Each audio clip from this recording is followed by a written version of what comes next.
On this episode of the Paul Report, do you give your dog over-the-counter drugs? Marci Kirk from Albin Animal Hospital in Mattoon and Charleston is back to teach us all about what over-the-counter drugs can mean for our pets. Teddy and Toby and I are settling in, and we hope you will too for the Paul Report, which starts right now.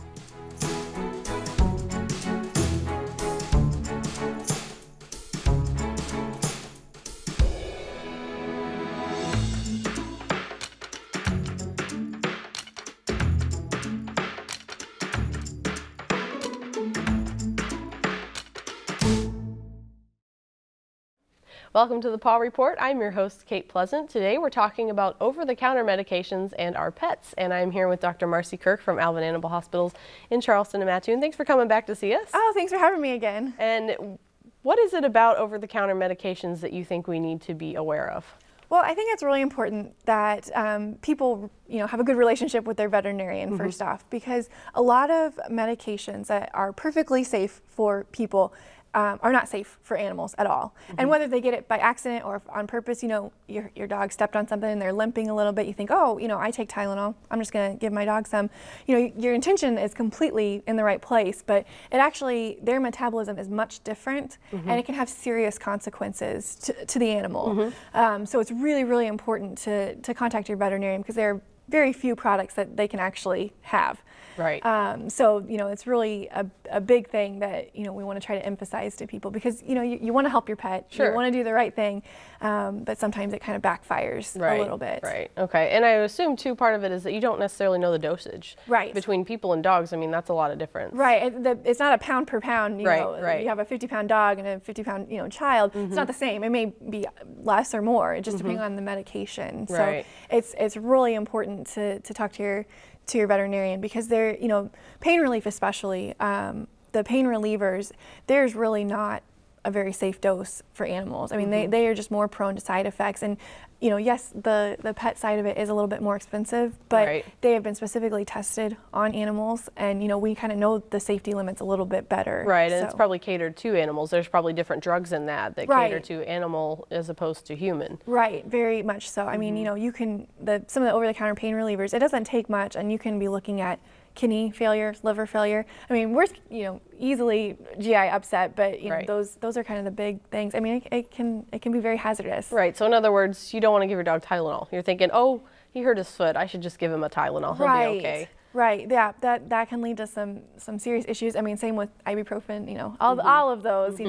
And one of the things that you really remember, I mean, you gave your pet something, you're not sure but you already gave it, you need to be upfront with your veterinarian, because that's going to help us, even if it wasn't at an okay dose, we may not want to give one of our other medications because you gave that. So it's best to be upfront and honest, either what you gave, what your pet could have gotten into, because that allows more accurate and treatment of your animal. So don't hide anything. It's just like if a person went to the hospital and you didn't tell them that you'd taken something, they give you another dose of it, it could cause some kind of catastrophic problem. And we've seen it all. I mean, we're not going to judge anyone. We'd rather help your pet, and we just want to know. So there's definitely no judging going on or anything. We want to help them. It's a safe place. Just tell your veterinarian the truth. Yeah, and that's a we good can't really tip. Turn you in for anything. So it's a good tip. So what does research say about over-the-counter drugs in pets? What kind of trends or things have been coming through lately? Well, I mean, there's a lot. Sometimes it's just an accidental. You leave your dog, and they've gotten into the ibuprofen or something like that, and that's where a really good resource for people is ASPCA.org has a poison control center and website. So they list, just for people, we have the poison centers and things. Right. And so they list, common household toxins and things like that, and things you should never give and that you should call your veterinarian for. So that's a really good place to start. Okay. But if your pet has ingested something and you can't get a hold of your vet, or even your vet may encourage you, there's a number that you can call, and it's a poison control. You're going to talk to somebody. There is a fee associated with it, but they have compiled years and years of information of what dose your dog is at, or dog or cat, and whether or not this needs treatment or not. Okay. So that is an excellent, because there are some medications that we're not as familiar with as a veterinarian, and a lot of times we will encourage people to call, and it may not be a big issue, it may not affect them, but we want to know so we can direct treatment, in the correct way and immediately if necessary. Right. So, is there a case where you can give a dog an over-the-counter drug? Have veterinarians said, hey, give them a Benadryl, for instance? You know, I've heard that before. Yeah, and that's what I usually, you know, tell people. Benadryl is one of the few safe, you know, there's a very wide margin of safety. You know, it's just like with people, the most common side effect that you're going to see is some sleepiness. Right, just like people. Yeah, but it's, again, you want to call your veterinarian so you can get a dose to start with. I mean, a lot of the, you know, we'll use Claritin or something like that. But again, there's a specific dose that we want, and we can definitely, we're always happy to, you know, because you want to save money where you can. Right. So some of those over the counter, you know, they are cheaper, but that, you know, we want people to call us and we'll give them the dose. So it's always talk to your veterinarian first, even if you think it's something you can give your animal. Right. I mean, because a lot of people do use aspirin and things like that. But again, you want to establish what the dose is, because there can be some serious consequences, you know, with that medication. And let's say, you know, your veterinarians put it on something else, you know, they could interact. So you want to really make sure that you talk to them and they're informed about what's going on. Okay. What if your dog were to ingest, you know, medication, you know, you dropped a bottle of Tylenol on the floor and that dog just gobbled a bunch of it up? What do you do? Yeah, the first thing I would do is call your veterinarian. They're probably going to want you to make the dog vomit or bring it in so that we can make it vomit. It's a really glamorous part of the job. But yeah, I think it's all glamour, petting kitties and puppies all day. Yeah, that's, you know, part of it. But what we usually do, you know, have people do at home is you can give them hydrogen peroxide to make them vomit. I've had to do that before. Yes, yeah, you want to be careful. I mean, if your dog's fighting you, don't do it, because you don't want it to go into their trachea and lungs. Yeah, but that's something that you can do at home. But we're still gonna, depending on what amount they've ingested or what you suspect they've ingested, may still require some treatment. But the quicker you can get it out of their system, the less likely it is to hit their full system. And so hydrogen peroxide is one of those recommendations, because like I said, I've had to call before. I can't remember now what my dog ingested. I think it might have been like that, like a Tylenol spill or something like that. And you know, she said, oh, get your hydrogen peroxide, because a lot of people have that at home. She said, just have the dog drink it, you know, kind of hold the bottle and let the dog drink it. And some will do it. Does that have a binding effect? Is that what the thing is? I think it has a very poor taste. Oh, okay. And also it kind of foams in the stomach and it makes them, you know, then vomit. And so that is, you mentioned the binding. A lot of times if they've ingested a very high dose of something, once they come into the clinic, if they've already vomited, and, you know, we try to sort through everything and see if we can count pills and things so we kind of know where we're at, we will likely administer medication that does bind it, and hopefully whatever's left in the stomach, it will absorb that, and then it'll process bypass out without going into the system. Before it hits the bloodstream. Okay, so that makes sense. Another step that we'll do, and then a lot of times we recommend hospitalization and fluids to kind of just keep flushing things out. Well, and I'm sure you can monitor an animal that way then too, to make sure. Have you ever had animals ingest strange things? I mean, I'm sure you've had people come in had to x-ray dogs that have strange things. Before I started, I think one of the weirdest things that they were telling me about was Gorilla Glue. Oh, really? Like the super glue? Yeah, and I don't think that's necessarily toxic, but it starts to expand. And so that dog actually, you know, required surgery and things. But it's, you know, they get into things. You know, there are things around your house that they're going to get into, and if you're not sure, just call. And if we're not sure, we'll call someone too. Things you may not even think of. Something that we commonly see is dogs will get into gum. Gum tastes good. You know, you don't think much about, you know, you swallow gum, it's not that big of a deal. Some gums have sugar in it called xylitol, and that can actually be very hazardous to dogs. Really? Yes. Xylitol is very common in gum. It's a very, and actually people cook with it too, but that's a little less common for animals to get into. People usually store that stuff, but you set your purse down, dog gets in there and gets gum. It can cause, it just doesn't process properly like it does in people. Okay. And it causes their blood sugar to just really go down. Really? Yeah, and it can cause, then if it goes too low, you can see seizures and GI upset and things like that. And if they've ingested enough, I believe it can cause a little bit of, you know, some liver damage too. Okay. And so we have seen dogs that have had, you know, a variety of those symptoms, and that's something that you think, it's gum. We chew it every day. But it's another example of how their metabolism is so different than ours that a lot of things that are safe for us are not. Don't work for them. And what would you say, you know, around holidays, things like that, people are getting different things out, there's access to certain hazards. What are some of those things that we need to be aware of? Yeah, absolutely. That's a great question, because we're coming up on the holidays. You know, something that's really common, you know, people give nuts and things like that, and macadamia nuts can be very, you know, toxic to pets. Really? I hadn't considered that either. Yep, that one is one you want to watch out for. And you know, around Christmas time, people give poinsettias, and that's not usually too bad, but a lot of times they'll get some rashes or some itchiness, and some upset stomach. One of the big things around Easter and things like that, people give flowers a lot, and lilies can be very toxic, especially to cats, and cats are kind of known to chew on plants. Now, it has to be lilies in the lilium family. So again, we may have to call a greenhouse, person or something to figure out which kind it is. But it can cause some serious kidney, and it's all parts of the plant. It's not just the petals or the stem. It's all parts of the lilium family. Okay. And that's a big thing that a lot of people think, oh my God, these pretty flowers, and oh, my cat loves them, and then you can have something pretty serious happen. So. Okay. And I assume that you can kind of pet-proof a house, just like you would baby-proof a house. Yeah. What kinds of things do you recommend for that? I definitely think it would probably be harder to pet-proof than baby-proof, because dogs are, they get bored and they're smart. Sure. And depending on the size of your dog might, depend on how much proofing you have to do. Sure.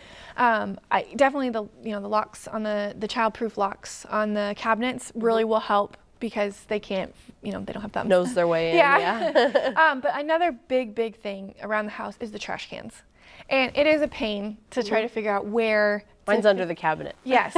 Yeah, I think that's a really good idea. And yeah, it's a pain because it's a smaller trash can. Sure. You don't want to take it out as often. But, you get those bigger dogs, they're just going to knock it over and they're going to get into whatever's in there. And most of the time, you're just going to see some upset stomachs and things like that. I mean, worst case scenario a lot of times is they're going to get an obstruction that requires surgery, but possibly not going to be a lethal ingestion of, Tylenol or something like that. But another thing that people don't think about, obviously, it's very gross, but the bathroom trash can obviously has some things that are going to be very appealing to pets. And sure, a Kleenex or two may pass through, but if you're talking about, feminine hygiene products or diapers, things like that, those may not pass because they are meant to absorb. Diaper things, yeah, so. yeah. I mean, it's really gross to think about, but for whatever reason, very appealing to the dog. That's meant to be absorbent. So you get that in the stomach and places like that. It's just going to stick there and absorb. And that's when we get into a situation where we may need surgery. We may, you really want to, talk to your veterinarian. I don't think vomiting, is really going to help that situation. It might not be able to come back after it's expanded. So something to definitely keep in mind. Well, what about chocolate? You hear a lot about cats, dogs, chocolate ingestion. Is that a myth or is that true? It depends on the two things, the type and the amount, and obviously the size of your dog too. But just an M&M or something, or a piece of brownie, a lot of times the worst you're going to see is some GI upset. Just a little bit of vomiting, some diarrhea, just feeling kind of like you were at a birthday party and ate too much for a day. Sure. So they may lay around for a little bit, but usually that passes, but if you get into the more potent chocolates, like the baker's chocolate, that can get serious. Okay. What does it do to a dog's system? Well, I think part of it is the caffeine that's in it. That can cause some issues as well, but it can eventually affect their liver if they get too much of it.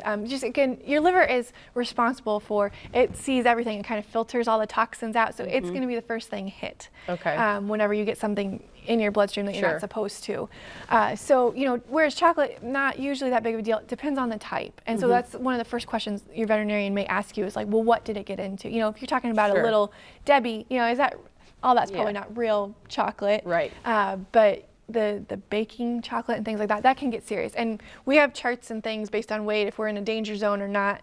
That may be a time where we do want to make them out to get as much out as we can. And then, fluids and treatment, supportive care again. So again, it's be upfront and honest. Yes, with yeah. Something they could have got into, how much they could have gotten into, be completely open with your veterinarian. Yeah, that really helps us kind of know where to go, or if we need to call for help, like call that ASPCA line or anything like that for some assistance. Like, is this, if we're not familiar with it. Like I said, they've compiled a huge database and have lots of resources for us, and they can even direct our treatment too. So. Okay. What are some of the stranger cases you've seen of certain things like that? Like you heard it and you went, how would a dog or cat get that? Yeah. Well, I think we're always shocked at what they eat. They will eat just about anything sometimes. One of my favorite though, and this was a little puppy. Obviously, puppies are into everything, and this was not necessarily a drug ingestion or anything like that, but it just kept vomiting. So we finally opened it up, and there was a little McDonald's toy. Like a plastic toy? No, it was a little stuffed animal. Oh no! And you could just see it, and it was, we pull it out. As veterinarians, we kind of get excited about, different things, but it was really, because it was thing one Like, like you from could the see, I mean, it was completely intact. This dog had not chewed it. It just swallowed it straight down. I mean, unfortunately, he did need surgery. Sure. But it was just, what are they thinking when they eat these things? I don't. You never know. I mean, they're just like children who get a hold of strange and like things the Gorilla Glue, like Gorilla I don't Glue's a even weird think one. that would be appetizing. Like, I understand diapers and things because that's a strong smell. Right. They're interested in that, but I don't Gorilla understand Glue, some of that doesn't smell very good anyway. So, so say your dog does need treatment, you know, maybe there's pills or something like that. What's the best way to give a dog a pill? I've heard all kinds of ways that people do this. Yeah. Oh, we see, I'm very lucky. I have a dog that's very food motivated. You can throw anything in her food and she'll eat it. So I like that. You can always try that. See, if there's a food that they really like, you know, that you only get at special times, you can try that, a little bit of canned food or something.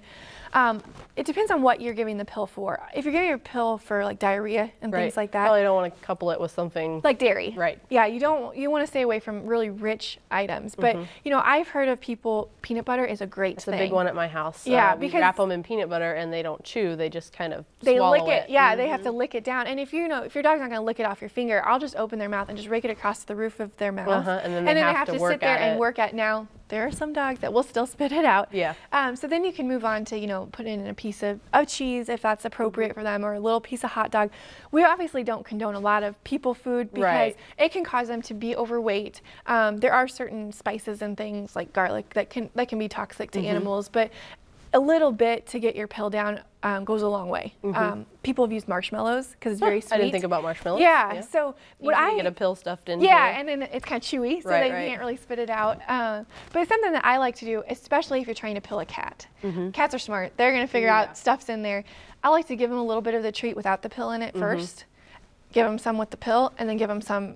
You know, and we're talking little amounts, not like, oh, we're going to do 2 hot dogs, you know, and then we're going to do, you know, full hot dogs, and then maybe we'll do some peanut butter, and then we'll add some. And maybe switch it up. Switching it up might help too, you know, so that the way they're not expecting it. If you have a dog that's on long-term, you know, medication, you might need to change up your game plan a little bit. Right. And you can, a lot of the medications you can crush up, check with your veterinarian, but the big difference is, okay, now you've crushed it up, now you have to make sure they get whatever it's in. You don't have a choice of putting it in something else. If it falls out or they pick it out or whatever. So that's kind of something you want to keep in mind too, whenever you're deciding what you want to put it in. Right. So. And there are products out there now, right? Like pill pocket type of things. Yeah. I've kind of seen some of those out and We about. love the pill pockets. And a lot of times I'll give a dog a little piece of it first to see if they'll eat it, because a lot of them, there's beef and chicken. There's a new peanut butter flavor that the dogs are really liking. There you go. And it's in the shape of a little circle or something, and you can stuff the pill in there. And then I make it into a cube so that the pill is not exposed anymore. So it can't fall out anywhere. Right. And if you have a smaller dog that's getting smaller, those can go a long way because they are they're chewy. So you can wrap, you can really stretch your dollar out a little bit and only use part of it. And they seem to really like them. Not every dog. There's always the picky one that's going to, be difficult, but those are a great, great product. I really like them. I've noticed that those were something new, every now and again you would think they would figure out all the products by now that were for pets, but I've seen those too, and I think that's a really great idea because, if you don't want to do the peanut butter or something, this is a product you can get. Sure. Something that you have to be a little careful of if your dog has some dietary restrictions. Like my dog, she's got probably every issue that you could probably have, but she's on a special diet for urinary issues. If she gets anything off that diet, she gets a bladder infection. Okay. So those greenies aren't really an option for me. Right. So you might have to stick with the canned version of that food or something like that. Like I said, I can throw anything in her food and she's fine. And you might try that. Your dog may not notice if it's a really voracious, happy eater. They may not even notice. So then there's dogs like mine who they pick through every bit of food and they find that pill and it's the last thing left in the food bowl all by itself. Yeah, and there are some dogs that are so picky. You get food that has different little kibble things. They'll pick out the one they like and they won't eat the rest of it. I mean, there are picky eaters out there. So my dogs pick out meaty chunks of, if you buy lamb and rice type of food or something, they will pick out the meat parts and leave all the kibble. Yep, and they're like, this is all I need. So that's, you got to work with your pet, and you can talk to your veterinarian. They may have another suggestion for another person has come in and they've told them that works. That's how I came up with the marshmallows. Somebody said, oh, I did marshmallows. I hadn't heard of that one. Sure, yeah. When you said that, I never would have thought of marshmallows. So that's something, so definitely worth checking in with your veterinarian on then. Yeah. Okay. And do you commonly see animals that are medicated daily, just like people? Yeah, it depends on the condition. I mean, obviously the older dogs that you see, they're going to have, certain conditions that may require medication, heart disease, arthritis. Those are a lot of the ones that you're going to see every day medication that they're going to need to kind of support and make them comfortable. Right. But most of the time we're probably dealing with a short term, we need some antibiotics, we need you know, some pain medication after surgery, so hopefully it won't be too bad. But usually the people that are on it long term, they can kind of figure out how to get their dog to take everything. Right, so. just kind of working with the animal and what it likes. And I would assume you know your animal pretty well. You'd be able to figure out what kinds of foods and things it likes. But again, like you said, it's probably a good reminder not to feed your dog a lot of table food. Right, yeah. I mean, there's all kinds of issues that can stem from that. I mean, if they get something that's too rich, you know, people are like, well, my dog gets the same thing every day, and I wouldn't like that. It's a lot different for pets. They just don't work that way a lot of times. If they get used to the table food, they're going to want that table food. Yes, and I've seen that. I've seen dogs that only will eat the table food because that's what they like. I would say you're that's not forcing very them common. to eat dog food. So right, it's a little bit of tough love in situations like that, because table food is very rich. It can cause a little bit of upset stomach, and it can cause their weight to go on. And that's all, you know, there are all kinds of issues that go with being overweight in your pet. I mean, it's extra stress on their joints, their heart and lungs have to work harder. You know, it just really, it can affect, obviously increase their risk for diabetes, you know, other things. Which is a condition people don't think of in pets, but it's just like in people, they can get diabetes. They can get it, yep. And it's, you know, it shortens their life expectancy. You know, you want your pet to be around and healthy and happy for a long time.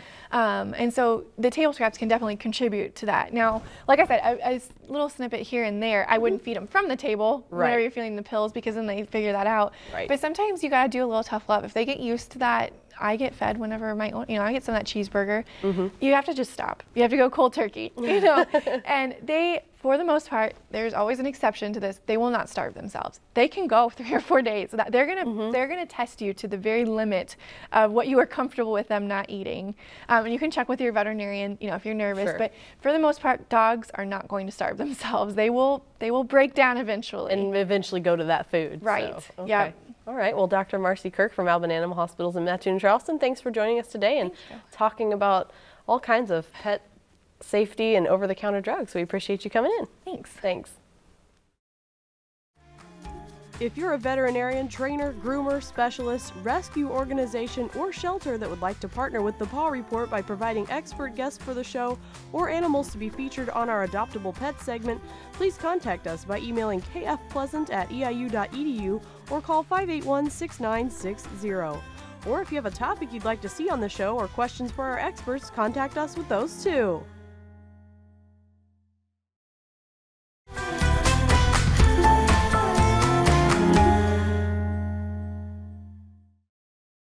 You've heard the expression, size doesn't matter, but that might not be true when it comes to our dogs and language skills. A new study suggests dogs use size as a point of reference for words rather than shapes. Researchers discovered that a dog is more likely to associate 2 different things with the same word if they are roughly the same size. But if those things are the same shape, but one is tiny and one is big, the dog won't understand that one word applies to both. That's a contrast to the way humans learn. For example, children who learn the word cup will quickly begin to associate that word with cups of all different sizes and colors. Scientists say the study may help researchers better understand why humans are so unique when it comes to learning language. The results of the study appear in the journal PLOS ONE.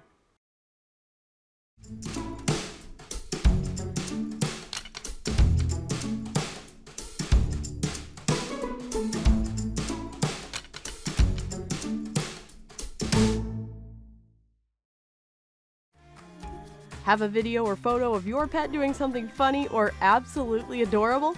We'd love to share it with our viewers here at the Paw Report. Email it to me, Kate, at kfpleasant@eiu.edu, and you can see it on our show.